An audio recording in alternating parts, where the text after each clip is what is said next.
The men of the Night's Watch have kept the wall standing for hundreds of years, and that's not going to change tonight. Welcome back, guys, to Fog Entertainment, here to review Season 4, Episode 9 of Game of Thrones. This one was called The Watchers on the Wall, the penultimate episode of the 4th season, and we get an entire Castle Black, an entire wall episode where we have basically the invasion of the wildlings and what are they called? The Fions or the... Aye, something like... I mean, basically a bunch of tribes put together. Yeah, just united by Lance Rider. Yeah, we also had some like massive giants as well. Giant humans, giant...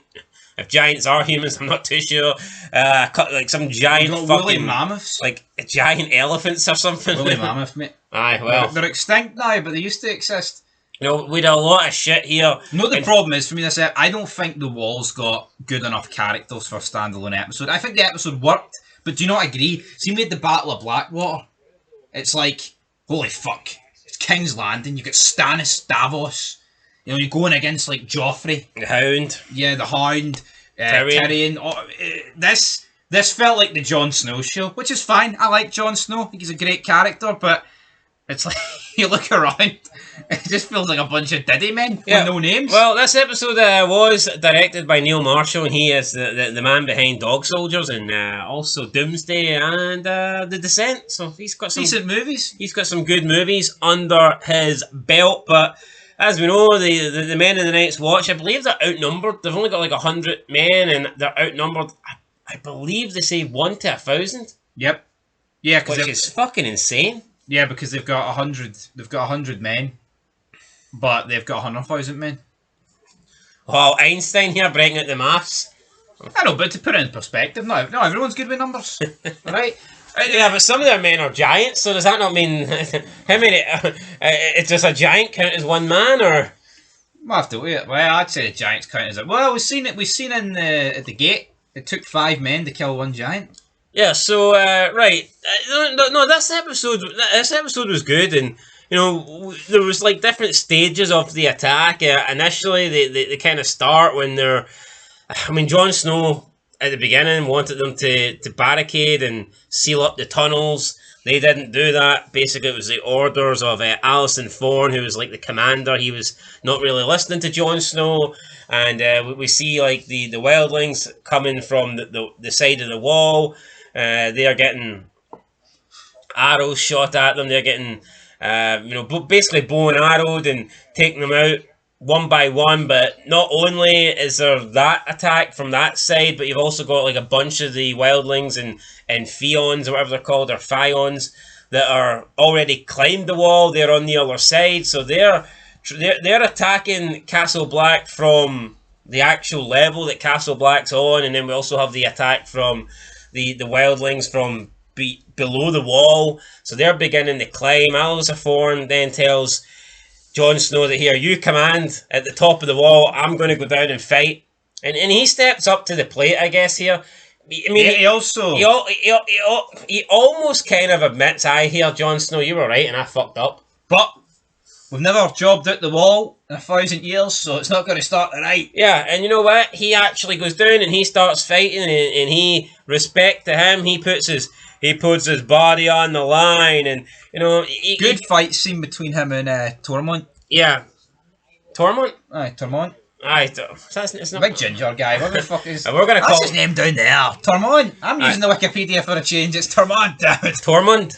Tormund. No, Tormund. Tormund. Not Tormund. Tormund! Well, he was tormenting Sir Alistair. Yeah, it's good one-on-one. Yeah, and then basically we get a lot of people dying. Pretty much all Jon Snow's friends die, apart from Sam. Which is the one guy wanted to die. Yeah, man. So he hides Gilly or whatever her name is, right? We then see Master Aemon bottle it, and he runs in there.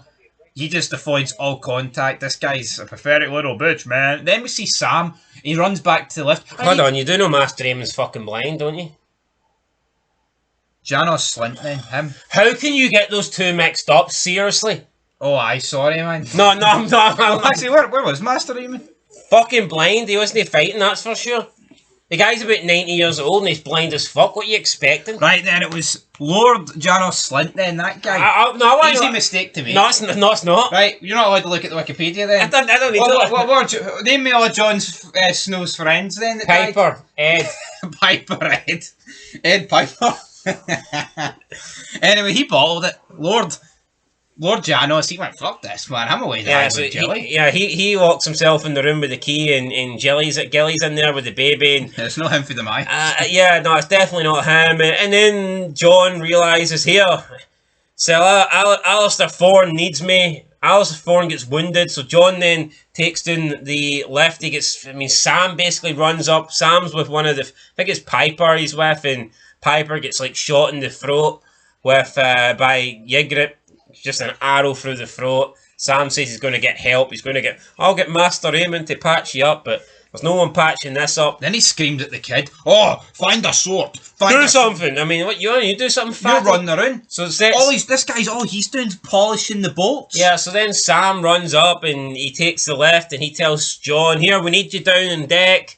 We're in trouble." So then Jon gives command to, I don't know, one of the guys on top. He's like, right, keep hitting them with the bow and arrows. Then we see the wildlings like climb the wall and they get this big, almost, I don't know what you want to call it, like a big swinging sword that just... Anchor that just comes across the fucking climb of the wall. And you'd be raging if you spent an hour climbing. Just decapitates everyone, slices them in half. These people have just like spent all this time climbing the wall. They're almost there and then boom, wiped out by this big swinging anchor. Jon then goes below deck and starts fighting some of the starts fighting pretty much everyone.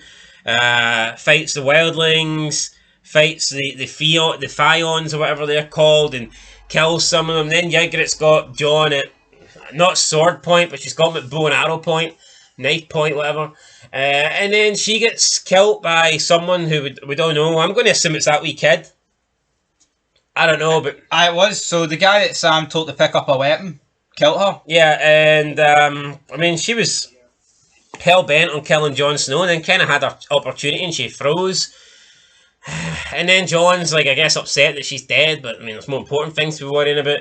The fight continues on and eventually the men of the Night's Watch stand tall. Lost a lot of men. They had 100 before this. I'd have to imagine they're way under 50 now. Yeah, and it's like, what sort of numbers damage did they do to all these wildlings and fiends? At the end of the day, I think you'd struggle to make the case they killed like 1,000 of them. Yeah, I don't think so. Even if you did, it's like if you've lost over half your guys, but you've only took out like 100 for their army at best. You're snookered. It only takes a couple more attacks. It makes me wonder. Even if the wildlings keep losing, if the wildlings can do a couple more attacks like this, then the men of the Night's Watch will be down to single-digit numbers. Yeah, it makes me wonder. Like, at what point do the rest of this world go? Here, we actually need to send a lot of numbers to the wall here. Yeah, not just the bastards and the fiefs and the. Aye, it's like, it's 47 of them against 99,000 here. So we'll see how that plays out. Yeah, but you know what? Let's say Tywin, for example. He's never been there. He's never experienced it. It's a myth to them. Yeah, I don't think they actually. Yeah, I think you're right. I think it's a myth. What about Benji Stark? See then? Yeah, actually, is he one of the 99,000? Yeah, but is it not just me, or did no one really know the numbers the wildlings had until Jon Snow revealed it? Yeah. So yeah. So Sir Alistair didn't believe it, so of course Tywin doesn't know. But they should relay that. Maybe after this, maybe they can send a raven somewhere and be like, "Here, we need reinforcements on Castle Black." But we'll see what happens there. Tormund then gets captured alive. We then find out that Sam goes to check on Jelly and he sees that Slint's been hiding there like a coward. But Sam was also running around like a coward the entire time. So, he was even ordering some wee kid to fight. Well, this guy did anything but fight. No, but this is the problem you've got here. It's like, this guy took down a White Walker. If he took down a White Walker, he should be able to take on a man. And that's the problem they've created here. And it makes the White Walkers look piss poor. Not really. Anyone could stab a White Walker, couldn't they? Let's be honest. Yes, but that's the problem. Anyone could, but it shouldn't have been him. And now it look, but see out of all the men here that were fighting, you'd probably say he's the worst. Yeah. Oh, easily, I'd say he's even worse than that wee kid, because at least that wee kid tried. So why is he killing the White Walker? Why did they give it to him? But I'm saying anyone could kill a White Walker. No, I don't. Theoretically, you're right. Gilly could have killed the White Walker. No, but the speech he was giving on the wall, he was like, I was nothing. I was just anybody. I was no one. But then I killed the White Walker, and I'm Samuel Tarley. I'm the man. You're still no one, buddy. I'm looking after a kid that's no mine. I'm simping for some whore. Yeah, so I mean that was pretty much it. I mean it was a good fight. I mean, didn't enjoy it as much as Blackwater, but I mean it was a good battle for sure. It ends. You've got Jon Snow basically, right? I'm away to find what do you call him, Lance Raider. I'm going to end this. We can't keep getting attacked like this. I'm going to put an end to this shit. So yeah, could be Jon Snow leaving, going beyond the wall again. Episode 10, folks, it's setting up for some greatness. Just a shame that a third day it's going to be taken up by Marine. Yeah, so that was the Watchers on the Wall. I mean, quite a few deaths. We got the death for who we got here. Pipers deed, Fenwargs deed, Dongo, Smitty, Steyr, Ygritte, Gren, Donnan Hill, Cooper, Maymar, Toon, Dowag. So quite a few deaths in there. A few giants as well. Don't know how many of those deaths I actually know, but the woolly mammoth just fucking ran off. Couldn't be arsed. Yeah, I bottled it. Couple of fireballs get food in there, and that was like, I'm out of here, buddy. Anyway, I think that's it for the episode. I did enjoy it. I thought it was a really good episode. It was kind of like it was movie-esque, I think, in terms of the I'll give it a 9 out of 10. I do think it was, I think it was well done. Yeah, I mean, when I found out that Neil guy directed it, I was like, oh, I can see that because, his movies were good, and this did feel like one big massive fight scene from a movie. It did. It did. Yeah, I'll give it a 9 as well. That's 2 9s in a row for episode 8 and 9. Game of Thrones continues its fine streak of episode 9s. Aye, every episode 9 seems to be good. Let's see what season 5, 6, 7 hold. I think 8 doesn't have 9. Unfortunately, the finales tend to be pretty poor, but I think this finale is going to deliver. It has to, man. You gotta have faith. What are you going for? Oberyn to be alive and Tyrion doesn't die. Dun, dun, dun, dun. No chance in hell. Anyway, I don't think... Will Tyrion be getting his head squished in? I don't know. It's a pretty big head. It is a pretty big head. I don't know if the mountain could wrap his hands around it. But we'll see. We'll see, guys. 9 out of 10. Till next time. Peace.